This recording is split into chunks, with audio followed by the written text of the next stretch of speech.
पण या सगळ्या गोष्टींमुळे तू इतकी आनंदी आहेस की तू आपल्या मनाची समजूत करून घेतली आहेस की रणवीर राजे जे काही बोलतायत, जे काही वागतायत ते सगळं खरं आहे. रणवीर राजे हे समजून सांगून ऐकणाऱ्यातले देव आहे. तू त्यांना ओळखत नाहीस, पण आम्ही त्यांना चांगलं ओळखतो.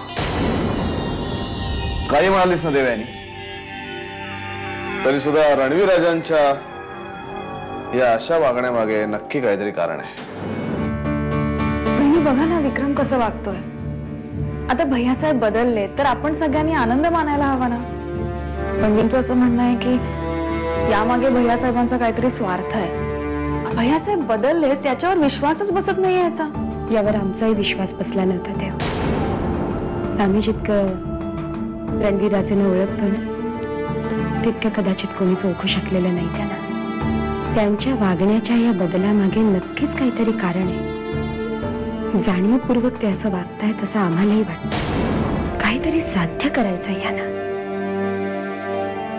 पण त्याची कारण मीमांसा का करत बसायचं आपण? नाही कळली आपल्याला कारण तरी हरकत नाही. निदान त्यांच्या अशा वागण्यामुळे घरात सगळ्यांना आनंद तर मिळतोय ना. हे बघ देव, मी जे काय बोलते ते नीट लक्ष देऊ नयेत. नताशा आणि रणवीर राजे यांच्यामध्ये नेमकं काय घडलं, ते नक्की भेटले की नाही हे फक्त तो माणूसच सांगू शकतो. आणि देव, तो माणूस कुठे तू सांगू शकतेस. मी पण मी त्या माणसाला नाही ओळखत. म्हणजे बहुतेक प्रियाबहिणी ओळखतात, त्यांना विचारून सांगावं लागेल. असा जीव पोटात वाढवायचा ज्याच्यावर उद्या दुसऱ्याचा हक्क असणार.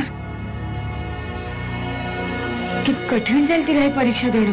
तुझ्याबरोबरच आपली सगळ्यांची सुद्धा परीक्षा आहे ही. पण सगळ्यांनी किती स्वप्न पाहिली होती त्या बाळाबद्दल. बहिणी, तुमच्याकडे काम होतं. बोल ना तू. भैयासाहेबांनी नताशाच्या मागावर ज्या माणसाला पाठवलं होतं ना त्याची जरा माहिती हवी. का ग? काय झालं? म्हणजे तू त्या माणसाची चौकशी का करतेस? बहिणी, मी साक्षीला त्या माणसाची चौकशी करायची. म्हणजे तिचा तपास सुरू आहे ना. तिचं असं म्हणणं आहे की त्या रात्री नताशा बरोबर कोणीतरी होतं. कदाचित भैयासाहेब नताशा बरोबर असण्याची शक्यता आहे. भीती वाटते आम्हाला. नको नको ते विचार येत आहेत मनात. काही विपरीत का नसेल ना ग त्या दिवशी देव? मी उगाच तुम्हाला विचारलं. जाऊ देत वहिनी, तुम्हाला त्रास होणार असेल तर माहिती नाही तरी चालेल. नाही, काय बोलतेस सगळं तू? साक्षीला चौकशीसाठी माहिती हवी आहे ना. खरं काय ते कळलंच पाहिजे. आम्ही देतो तुला त्या माणसाची माहिती. हा मोल, बोल. तू प्रत्यक्षात इकडे आली तरच काहीतरी फायदा होईल ग. मी एवढं कर ना माझ्याकरता. डॅड ऐकतील तुझं. ठीक आहे, ठीक आहे. Okay okay. तू म्हणतोस म्हणून मी येते तिथे. आज अशी अचानक आलीस? सगळं काही ठीक आहे ना? सगळं ठीक आहे काकू. अगं अमोलचाच फोन आला होता, त्यांनीच बोलावून घेतलाय. अमोलचा?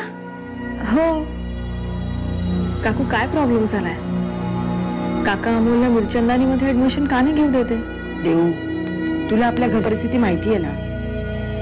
एवढे पैसे कुठून आणायचे ऍडमिशनला? नताशा आणि रणवीर मध्ये नक्की काय झालं? मला खरं खरं काय ते सांग ना. लपू नकोस आमच्यापासून. बोल. साहेब, मॅडम, मी तुम्हाला खरं सांगतो. मला खरंच काय माहित. मी फक्त पहारा देत होतो. नताशा आली आणि घरात गेली. मी बाहेरच उभा होतो. नंतर थोड्या वेळाने साहेब आले. मी त्यांना फक्त एवढं सांगितलं की नताशा आतमध्ये आहे. नंतर ते आत घरात गेले आणि मी तिथून निघून गेलो. माझं काम तेवढंच होतं सांगण्याचं.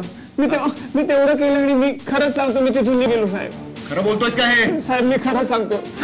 मी प्रामाणिकपणे सांगतो साहेब. मला खरंच काय माहित नाहीये साहेब. रणवीर राजे जे नताशाच्या घरात गेले तेव्हा नताशा आत होती का तुला चुकून पळून गेली ती? नाही नाही मॅडम, मला चुकवणं शक्य नाहीये. मी बाहेर पाहत येत होतो.